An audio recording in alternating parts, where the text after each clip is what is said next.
Parents first என்ன பண்ணணும்னா, நம்ம குழந்தைக்கு ஆட்டிசம் இருக்குது அப்படிங்கிறத அக்செப்ட் பண்ணிக்கணும். இப்போ ஒரு குழந்தைக்கு அவங்க வீட்டில் ஆட்டிசம் இருக்குது கண்டுபிடிச்சிருக்காங்க, அவங்களுக்குன்னு ஒரு ஸ்பேஸ் கொடுக்க சொல்கிறேன். உங்கள் குழந்தை நல்லா இருக்கா, ஓகே நல்லா இருக்கட்டும், ஒன்றும் ப்ராப்ளம் இல்லை. என்னை பொறுத்தவரையும் நான் என்ன சொல்லுவேன்னா, இப்போ ஒரு குழந்தைக்கு நம்ம ஆட்டிசம் இருக்கிறத ஃபைன் பண்ணிட்டோம் அப்படின்னா இயர்லியாக இன்டர்வென்ஷன் எடுத்துக்கிறது ரொம்ப நல்லது. ஏன்னா அவங்க சீக்கிரமாக ரெக்கவர் ஆகிறதுக்கு நிறைய சான்சஸ் இருக்குது.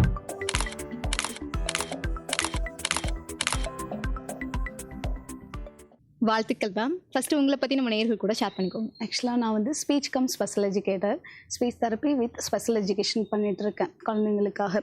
ஓகே மேம், எத்தனை வருஷமா அந்த ஜேர்னி போயிட்டுருக்கு? ஆக்சுவலாக நான் வந்து ஒர்க் பண்ணுறது 2016 ஒர்க் பண்ணிட்டுருக்கேன். என்னோட எக்ஸ்பீரியன்ஸ் பார்த்தீங்கன்னா 10 இயர்ஸ் இருக்குது. நான் தெரப்பி சென்டர் ஸ்டார்ட் பண்ணி 5 இயர்ஸ் ஆகிடுச்சு. ஓகே மேம், இன்னைக்கு பார்த்தீங்கன்னா நம்ம ஒரு ஆட்டிசம் பற்றி பேசக்கூடிய ஒரு தினத்தில் இணைஞ்சிருக்கோம் அப்படின்றதுனால ஃபர்ஸ்ட் இந்த தினம் பற்றி ஷேர் பண்ணுங்க. இது ஃபர்ஸ்ட் எதனால கொண்டு வந்தாங்க? இப்போ ஆட்டிசம் அவேர்னஸ் டே April 2 ஒவ்வொரு வருஷமும் நம்ம செலிப்ரேட் பண்ணிட்டு இருக்கோம். ஏன் இதை கொண்டு வந்திருக்காங்க அப்படின்னா, நிறைய பேருக்கு வந்து ஆட்டிசம்னா என்னன்னு தெரியல. அப்படி ஆட்டிசம் குழந்தைங்க இருந்தாலும் நிறைய பேரண்ட்ஸ் வந்து அக்செப்ட் பண்ணிக்க மாட்டாங்க. இப்போ ஒரு ஃபேமிலியில் ஒரு மதர் இருக்காங்க, ஃபாதர் இருக்காங்க அப்படின்னா, சில குழந்தைங்களுக்கு அம்மா மட்டும் அக்செப்ட் பண்ணிக்கிறாங்க, அப்பா அதை என் குழந்தை இப்படி இருக்காங்களா அப்படின்னு சொல்லி அக்செப்ட் பண்ணிக்க மாட்டாங்க. இந்த மாதிரி ஃபேமிலி இஷ்யூஸ்லாம் வருது. இது குழந்தைங்கன்னா இப்படி தான் இருப்பாங்க, இவங்களை நம்ம ஏர்லியாகவே ஐடென்டிஃபை பண்ணணும், ப்ளஸ் வந்துட்டு எல்லாருக்குமே தெரியணும் அப்படிங்கிறதுக்காக தான் இந்த டேவே நம்ம செலிப்ரேட் பண்ணிட்டு இருக்கோம்.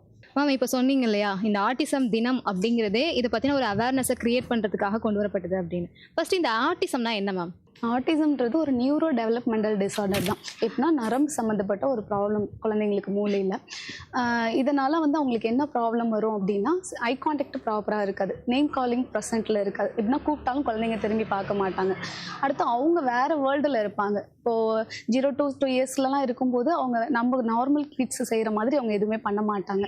ஈவன் பாடி பார்ட்ஸ் கூட குழந்தைங்க 8 மந்த்தில் ஐடென்டிஃபை பண்ணுவாங்க. 1 இயர்லலாம் சொல்ல எங்கே இருக்குது மூக்கு அப்படின்னு கேட்டால் டச் பண்ணி காமிப்பாங்க. அந்த மாதிரிலாம் அது பண்ண மாட்டாங்க. அடுத்து வந்துட்டு சிட்டிங் மேக்ஸிமம் ஹைப்பராக இருக்க குழந்தைங்க என்ன பண்ணுவாங்கன்னா, ப்ராப்பர் சிட்டிங் டாலரன்ஸ் இருக்காது, எப்போவுமே ரோமிங்லேயே இருப்பாங்க, சென்சரி யூசஸ் நிறையா இருக்கும்.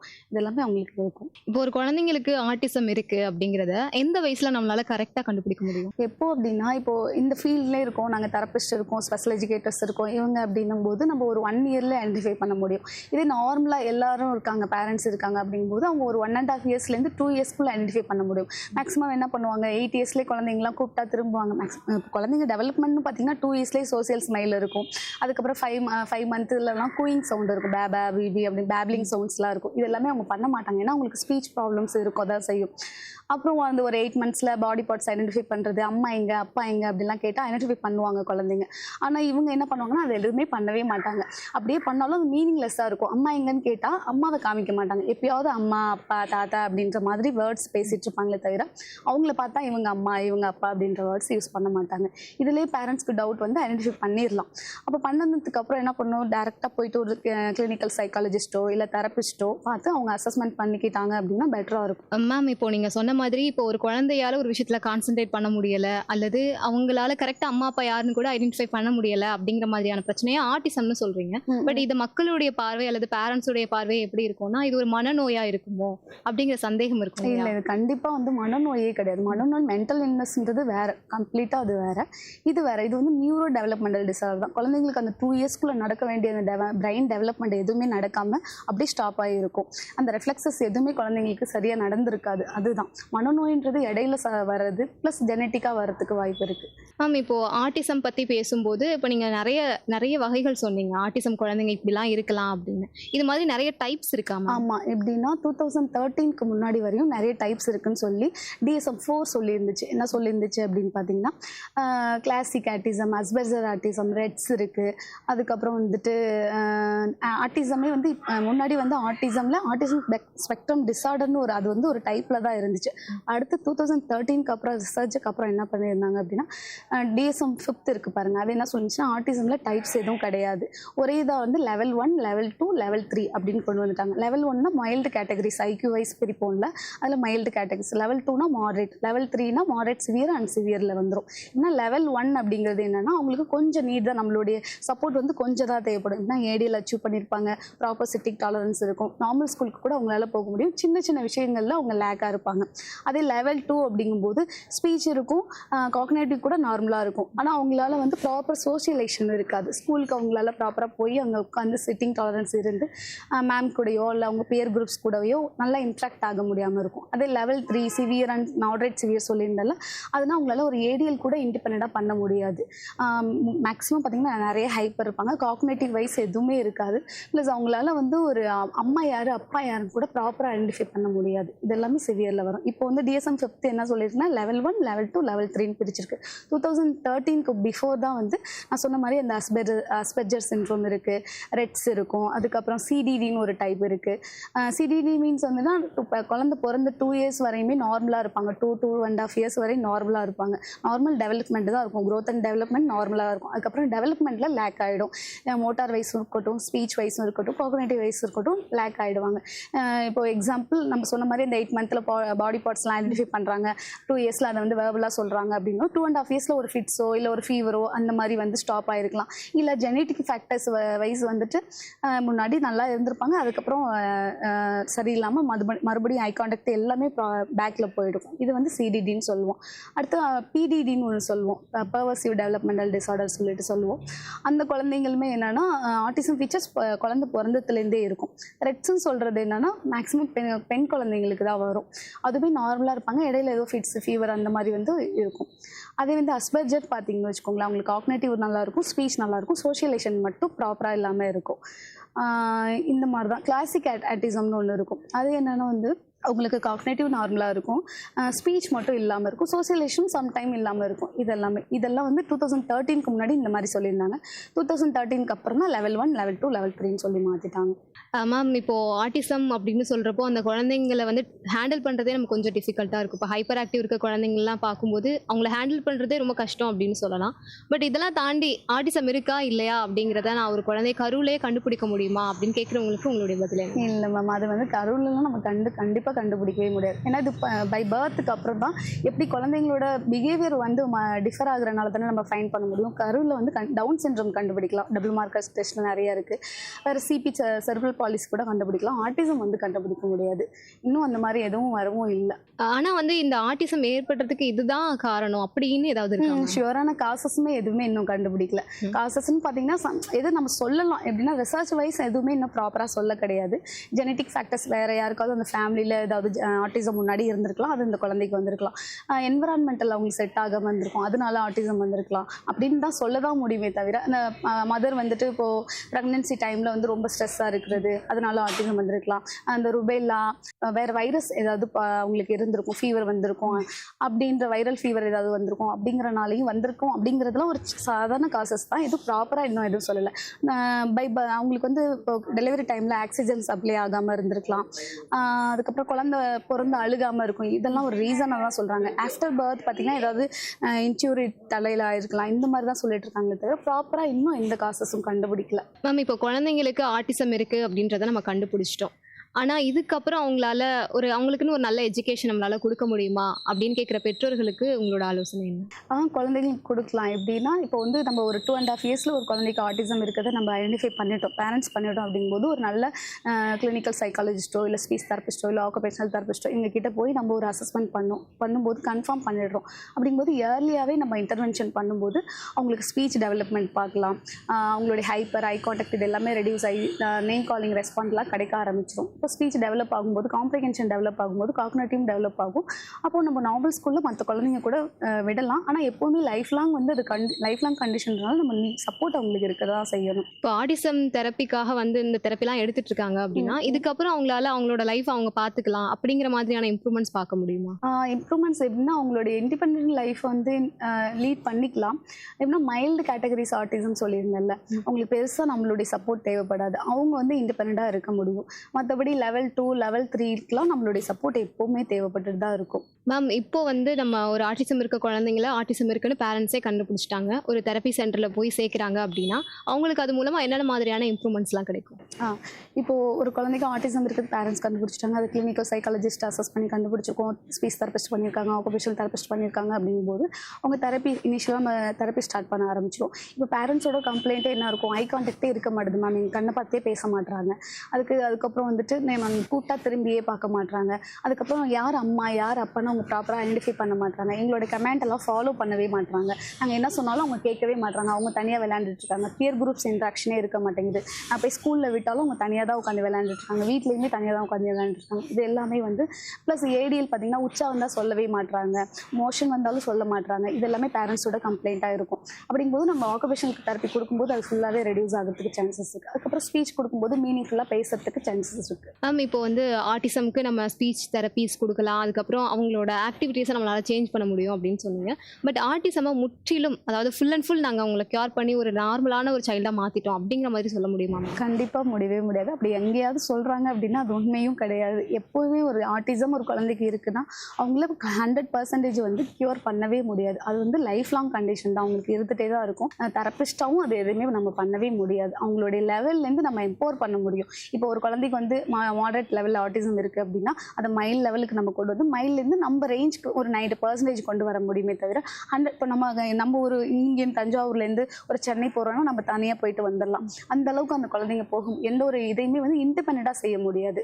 அப்போ உங்களுக்கு தனியாக எதுவுமே பண்ண முடியாது. மேம் இப்போ வந்து நம்ம ஆட்டிசம் சைல்டு அப்படின்னு பார்க்குறப்போ அவங்களுக்குலாம் சொல்லுவாங்க இல்லையா, அவங்க வந்து குறிப்பிட்ட ஃபுட்டு தான் சாப்பிடுவாங்க. இப்போ இந்த சாப்பாடு தான் அப்படின்னா அந்த சாப்பாடு தான் அவங்களால சாப்பிட முடியும். அதாவது அவங்க மைண்டில் என்னென்ன ஆக்டிவிட்டீஸ் ஃபிக்ஸ் பண்ணியிருக்காங்களோ அதுதான் பண்ண முடியுங்கிற மாதிரி சொல்லுவாங்க. ஸோ அதை நம்மளால் சேஞ்ச் பண்ணிக்க முடியுமா? நம்ம தெரப்பி கொடுக்கறதுனால பண்ண முடியும். மேக்ஸிமம் ஆட்டிசம் குழந்தைங்களுக்கு என்னென்ன ஃபீச்சர்ஸ் இருக்கும், ஐ கான்டாக்ட் இருக்காது, நேம் காலிங் ரெஸ்பாண்ட் பண்ண மாட்டாங்க, சோசியலேஷன் ரொம்ப லேக்காக இருக்கும், அதுக்கப்புறம் வந்து கம்யூனிகேஷனும் ரொம்ப லேக்காக இருக்கும். இது எல்லாமே நம்ம மாடிஃபை பண்ண முடியும். நம்ம தெரப்பி பிஹேவியர் மாடிஃபிகேஷனோ இல்லை ஆக்குபேஷனல் தெரப்பியோ இல்லை ஸ்பீச் தெரப்பி கொடுக்கறதுனால எல்லாமே மாடிஃபை பண்ண முடியும். மேம் இப்போ வந்து நம்ம ஃபிசிக்கலாக எல்லா விஷயங்களும் பேசணும், அவங்களுக்கு கொடுக்குற ப்ராக்டிஸ், அப்புறம் அவங்களுக்கு ஸ்பீச் தெரபிஸ்ட் இந்த மாதிரிலாம் நம்ம பேசணும். பட் இதை தாண்டி அவங்க இன்டேக்காக எடுத்துக்கிற மாதிரி ஃபுட்டு மூலமாகவோ அல்லது மெடிசன் மூலமாகவோ அது மாதிரி ஏதாவது ஆக்டிவிட்டிஸ் சேஞ்ச் பண்ணுறதுக்கு வாய்ப்பு இருக்கா? ஃபுட்டு பார்த்தீங்கன்னா அவங்க மேக்ஸிமம் அவாய்ட் பண்ண வேண்டிய ஃபுட் வந்து வீட்டில் அவாய்ட் பண்ணணும். கோதுமை ஐட்டம் எதுவுமே எடுத்துக்கக்கூடாது. சுகர் வந்து நிறைய எடுத்துக்கக்கூடாது. ஏன்னா சுகரும் இருக்கட்டும் கோதுமை இருக்கட்டும் நிறைய ஹைப்பரை வந்து ஸ்டிமுலேட் பண்ணும். அப்போது அவங்க ஹைப்பர் நிறைய ஆகிடுச்சுன்னா சிட்டிங் டாலரன்ஸ் இல்லாமல் போயிடும், கமாண்ட் ஃபாலோவிங் இல்லாமல் போயிடும். அப்போ இந்த ப்ரீ லிங்குவிஸ்டிக் ஸ்கில்லே அச்சீவ் ஆகலைன்னா ஸ்பீச் நம்ம கொடுக்க முடியாமல் போயிடும். அப்படிங்கும்போது நம்ம வீட் நிறைய கொடுக்க வேண்டியதில்லை, சுகர் கொடுக்க வேண்டியது. முன்னாடி என்ன சொல்லியிருந்தாங்க அப்படின்னா பாலும் நிறைய கொடுக்கக்கூடாது அப்படின்ற மாதிரி சொல்லியிருந்தாங்க. இப்போ அது பெர் டேக்கு 250 ml கொடுத்துக்கலாம். இதை தாண்டி அவங்க நிறைய வெஜிடபிள்ஸ் நட்ஸ் இந்த மாதிரி ஃப்ரூட்ஸ் இது மாதிரி எடுக்கும்போது அவங்களுடைய பிரெயின் க்ரோத் நல்லாயிருக்கும். மேம் இப்போ ஆட்டிசத்தை ஃபுல் அண்ட் ஃபுல் நம்மளால் கியூர் பண்ண முடியாது அப்படின்னு சொல்லியிருந்தீங்க. ஆனால் பார்த்தீங்கன்னா இப்போ ஆட்டிசம் இருக்கிறவங்கனால ஒரு நல்ல எஜுகேஷன் நல்லா எடுத்துக்க முடியும், ஒரு நல்லா படிக்க முடியும் அப்படின்னு சொல்லியிருந்தீங்க. பட் நல்லா படிக்கிறாங்க, அவங்களோட லைஃப்பில் அவங்க தனியாக ஒரு ஜாப் போகணும், இல்லை அவங்களுடைய லைஃப்பை ஓரளவுக்காவது ரன் பண்ணணும் அப்படிங்கிற மாதிரியான ஃபெசிலிட்டிஸ் நம்மளால் ஏற்பாடு பண்ணி கொடுக்க முடியுமா அவங்களுக்கு? கண்டிப்பாக பண்ண முடியும். இப்போ ஆட்டிசம் இருக்க குழந்தைங்க இப்போ ஸ்பீச் நல்லா வந்து அதுக்கப்புறம் எல்லா பிஹேவியர் இஷ்யூஸுமே இல்லாமல் இருக்கும்போது தான் அவங்க நார்மலாக ஸ்கூல் போயிட்டு இருக்காங்க.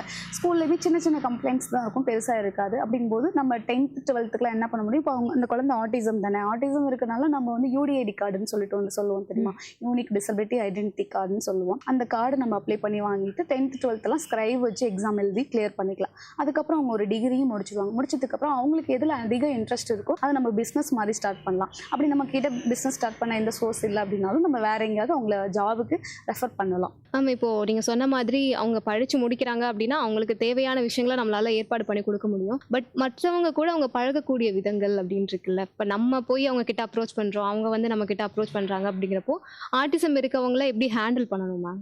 மேக்ஸிமம் ஆட்டிசம் இருக்கவங்க என்ன பண்ணுவாங்க, நிறைய சோசியல் இன்ட்ராக்ஷன் இருக்காது. அப்படிங்கும்போது அவங்க அமைதியாக தான் இருப்பாங்க. நம்ம ஏதாவது கேட்டால் மட்டும்தான் ஆன்சர் பண்ணுவாங்க. வாலண்டியராக அவங்க போய் எதுவும் பேச போகிறதும் இல்லை, சொல்ல போகிறதும் இல்லை. இப்படி தான் அவங்கள நம்ம ஹேண்டில் பண்ணுற மாதிரி இருக்கும். நமக்கு அவங்களுக்கு தேவையானதை நம்ம கிட்ட வந்து கேட்பாங்க. எக்ஸ்ட்ரா எதுவும் பேச மாட்டாங்க. நமக்கு தேவைன்னா நம்ம தான் அவங்க கிட்ட போய் பேசி எதுவாக இருந்தாலும் கேதர் பண்ணிக்கிற மாதிரி இருக்கும். ஓகே மேம், இப்போ வந்து ஆட்டிசம் பற்றி நம்ம பேசிகிட்டு இருக்கோம். ஆட்டிசத்தை ஃபுல் அண்ட் ஃபுல் நம்ம ஒரு கிளினிக்கில் போய் நம்ம அவங்கள ஜாயின் பண்ணி விட்டுட்டோம், அவங்க தெரபிஸ்ட் மூலமாக மட்டும்தான் சரி பண்ண முடியும் அப்படின்றது கிடையாது. பேரண்ட்ஸுடைய சப்போர்ட் ரொம்ப முக்கியம். ஸோ பேரண்ட்ஸுக்கு இந்த தருணத்தில் என்ன சொல்ல விரும்புகிறீங்க? பேரண்ட்ஸ் ஃபஸ்ட்டு என்ன பண்ணணும்னா நம்ம குழந்தைக்கு ஆட்டிசம் இருக்குது அப்படிங்கிறத அக்செப்ட் பண்ணிக்கணும். இன்றைக்கி நான் ஸ்பீச் தெரபிஸ்ட் சேர்த்துருக்கேன், நாளைக்கே அது சரியாயிடும் அப்படின்றத எதிர்பார்க்கவே கூடாது. அதே மாதிரி இன்றைக்கி தான் நான் ஆக்குபேஷனல் தெரப்பி விட்டுருக்கேன். அவங்க sitting tolerance, eye contact, name calling respond, ADL இது எல்லாம் எல்லாமே இன்றைக்கே சரியாயிடும் அப்படின்றதையும் நம்ம எதிர்பார்க்கவே கூடாது. தெரப்பின்றது ஒரு லாங் டேர்ம் ப்ராசஸ் தான். சின்ன சின்ன வேர்ட்ஸ்லாம் பேச நிறைய டைம் எடுக்க தான் செய்யும். அதே மாதிரி தான் ஆக்குபேஷனல் தெரப்பியுமே. இன்றைக்கி என் குழந்தை வந்து இப்போ சென்சரி இஷ்யூஸ்லாம் இருக்கும். காதை சவுண்ட் கேட்டால் காதை முடிப்பாங்க, லைட்ஸ்லாம் அப்படி பார்த்துட்டே இருப்பாங்க, சாதத்தெல்லாம் எடுத்து சாப்பிட்டுட்டு இப்படி தொடச்சிட்டே இருப்பாங்க, நிறைய பைட் பண்ணிகிட்டே இருப்பாங்க. இது எல்லாமே ஒரே நாளில் சரியாயிடும் அப்படிங்கிறதுலாம் கிடையவே கிடையாது. அவங்க கன்சிஸ்டண்ட்டாக இங்கே வந்து தெரப்பி கொடுத்துட்டே இருக்கணும். ப்ளஸ் வந்து அவங்களுமே வீட்டில் தெரபிஸ்ட்டு ஹோம் ப்ரோக்ராம் வாங்கிட்டு ஒரு 3 hours ஆகுது 1:1 அவங்க டைம் ஸ்பெண்ட் பண்ணணும் வீட்டில். அடுத்து சோஷியலைசேஷன் டெவலப் பண்ணுறதுக்கு வெளியில் நிறைய பப்ளிக் பிளேசஸ் கூட்டு போகிற மாதிரி தான் இருக்கும். பார்க்கு, டெம்பிள், தியேட்டரு இந்த மாதிரி இடத்துக்குலாம் கூட்டு போய் அங்கே அவங்களுக்கு அந்த சுச்சுவேஷனை நம்ம வந்து க்ரியேட் பண்ணி கொடுக்குற மாதிரி தான் இருக்கும். இந்த மாதிரி பண்ணால் மட்டும் தான் குழந்தைங்க இம்ப்ரூவ் ஆகுங்க. பேரண்ட்ஸும் இதை ஃபஸ்ட்டு அக்செப்ட் பண்ணிக்கணும். மேம், இப்போது எல்லா பேரண்ட்ஸுக்குமே அவங்களுடைய சைல்டு வந்து ஒரு பெரிய கிஃப்ட், அதே மாதிரி ஒரு பெரிய ஸ்பெஷல் அப்படின்னு சொல்லலாம். பட் இதை தாண்டி அதாவது பேரண்ட்ஸுமே வந்து ஃபோர்ஸ் பண்ணுறாங்க, அதாவது என்னோட குழந்தை டக்குன்னு பேசணும் அப்படின்னா அது பேரண்ட்ஸோட ஃபோர்ஸ் மட்டும் இல்லைன்னு நினைக்கிறேன். அந்த ஒரு சமூகத்துடைய ஃபோர்ஸுமே அவங்க மேலே இருக்கு இல்லையா? என்ன உங்கள் குழந்தை எப்படி இருக்குது, ஏன் பேச மாட்றாங்க, ஏன் பார்க்க மாட்றாங்க அப்படிங்கிற கேள்விகள் நிறைய இருக்கும். ஸோ நீங்கள் பொதுவாக பேரண்ட்ஸ் அப்படிங்கிறத தாண்டி இந்த சமூகத்துக்கு நீங்கள் என்ன சொல்ல நினைக்கிறீங்க? சமூகம் வந்து நான் என்ன சொல்ல வரேன்னா, இப்போ ஒரு குழந்தைக்கு அவங்க வீட்டில் ஆட்டிசம் இருக்குது கண்டுபிடிச்சிருக்காங்க, அவங்களுக்குன்னு ஒரு ஸ்பேஸ் கொடுக்க சொல்கிறேன். உங்கள் குழந்தை நல்லா இருக்கா, ஓகே நல்லா இருக்கட்டும், ஒன்றும் ப்ராப்ளம் இல்லை. இவங்க பேச லேட் ஆகும், அதை நீங்கள் வந்து கண்டுக்க வேண்டாம். அவங்களுக்கு எதுவும் குறையும் சொல்ல வேண்டாம். அவங்க டைம் எடுத்து பேச செய்வாங்க. ஃபஸ்ட்டு வந்து நம்ம சமூகத்துக்கே வந்து ஆட்டிசம்னா மேக்ஸிமம் யாருக்கும் தெரிய மாட்டேது. அதை ஃபஸ்ட்டு தெரிஞ்சுக்கணும்னு நான் நினைக்கிறேன். இந்த ஆட்டிசம் டேவை வந்து நல்ல பெரிய லெவலில் செலிப்ரேட் பண்ணி இப்போ ஹாஸ்பிட்டல்ஸ் ஒவ்வொரு ஹாஸ்பிட்டலில் எப்படி கார்டியாலஜிஸ்ட் இருக்குது எல்லாமே இருக்குது, அதே மாதிரி இதுவும் நிறைய பேரண்ட்ஸ்க்கு தெரியணும், நிறைய மக்களுக்கு தெரியணும்னு நினைக்கிறோம். அவ்வளோதான். மேம், இப்போ வந்து நீங்களே பார்த்தீங்கன்னா ஒரு 5 வருஷமாக இந்த ஆட்டிசம் ஃபீல்டில் ஒர்க் பண்ணியிருக்கீங்க, இன்னும் ஒர்க் பண்ணிட்டு அந்த ட்ராவல்லே தான் இருந்துகிட்ருக்கீங்க. அப்படி இருக்கிறப்போ உங்களுடைய எக்ஸ்பீரியன்ஸ் எப்படி இருக்கும்? அந்த குழந்தைங்களோட டைம் ஸ்பெண்ட் பண்ணியிருப்பீங்க, அப்புறம் நிறைய குழந்தைங்களை ரெக்கவர் பண்ணியிருப்பீங்க. ஸோ அதெல்லாம் எப்படி இருக்குமா? எப்படி சொல்கிறது, எனக்கு வந்து ஃபஸ்ட்டு இப்போ ஒரு சைல்டு வராங்க அப்படின்னா அது மேக்ஸிமம் என்னுடைய குழந்தை மாதிரி தான் நான் நினச்சிப்பேன். எப்படி இப்போ ஒரு 1 வீக் வந்துட்டு நம்ம அப்சர்வேஷன் ப்ளஸ் அசஸ்மெண்ட் பண்ணிவிட்டு நம்ம சென்டர் பொறுத்தவரை கோல் செலக்ட் பண்ணிப்போம். இப்போ 3 months ஆர் 6 months கோல் செலக்ட் பண்ணிவிட்டு அந்த கோல்ஸை எப்படியாவது நம்ம அச்சீவ் பண்ணி காமிக்கணும் அப்படின்ற தாட்லேயே ஓடிட்டே தான் இருப்போம். மேக்ஸிமம் இங்கே குழந்தைங்க வந்து ஸ்பீச் நிறையவே டெவலப் ஆகி நிறைய குழந்தைங்களை ரெக்கவர் பண்ணி தான் அமைச்சிருக்கேன். அதை நான் ரொம்ப ப்ரௌடாகவும் சொல்லுவேன். ஏன்னா நிறைய குழந்தைங்க ஸ்பீச் சரியாகி போயிருக்காங்க. ஆக்குபேஷனல் தெரப்பி இன்ன வரையும் நாங்கள் கொடுத்ததில்லை, இப்போ இந்த 1 year தான் பண்ணிகிட்ருக்கோம். விசியோவும் ஸ்பெஷல் எஜுகேஷன் அண்ட் ஸ்பீச் தான் பார்த்துட்டு இருந்தோம். அதில் நிறைய குழந்தைங்க இம்ப்ரூவ் ஆகி போயிட்டுருக்காங்க. என்னை பொறுத்தவரையும் நான் என்ன சொல்லுவேன்னா, இப்போ ஒரு குழந்தைங்க நம்ம ஆட்டிசம் இருக்கிறத ஃபைன் பண்ணிட்டோம் அப்படின்னா ஏர்லியாக இன்டர்வென்ஷன் எடுத்துக்கிறது ரொம்ப நல்லது. ஏன்னா அவங்க சீக்கிரமாக ரெக்கவர் ஆகிறதுக்கு நிறைய சான்சஸ் இருக்குது. ஆஃப்டர் 7 years ஆஃப்டர் 6-8 years குழந்தைங்க இந்த ப்ராப்ளம் இருக்குன்னு தெரிஞ்சும் அதுக்கப்புறம் நம்ம போய் கொடுத்துக்கலாம் அப்படின்னு நினைக்கினா லைட்டாக தான் இம்ப்ரூவ்மெண்ட்ஸ் இருக்கும். அந்த இம்ப்ரூவ்மெண்ட்ஸுமே பெருசாக இருக்காது. எப்போவுமே ஏர்லியாக எடுக்கிறது பெட்டராக இருக்கும்னு நான் நினைக்கிறேன். மேம், இன்னைக்கு ஆட்டிசம் தினத்தில் நீங்கள் நம்ம மதுரை எஃப்எம் நேயர்கள் கூட கலந்துக்கிட்டு நிறைய நல்ல விஷயங்கள், நிறைய பேருக்கு விழிப்புணர்வு தெரிஞ்சுக்க வேண்டிய விஷயங்கள் ஷேர் பண்ணியிருக்கீங்க. இப்போ ஃபைனலாக நம்ம மதுரை எஃப்எம்க்கும் மதுரை எஃப்எம் நேயர்களுக்கும் என்ன சொல்ல விரும்புகிறீங்க? எப்படி சொல்கிறது, இந்த அவேர்னஸ் க்ரியேட் பண்ணி எல்லாருக்கும் சொல்லணுன்றதுலே ஒரு பெரிய மனசு வேணும்னு சொல்லுவோம்.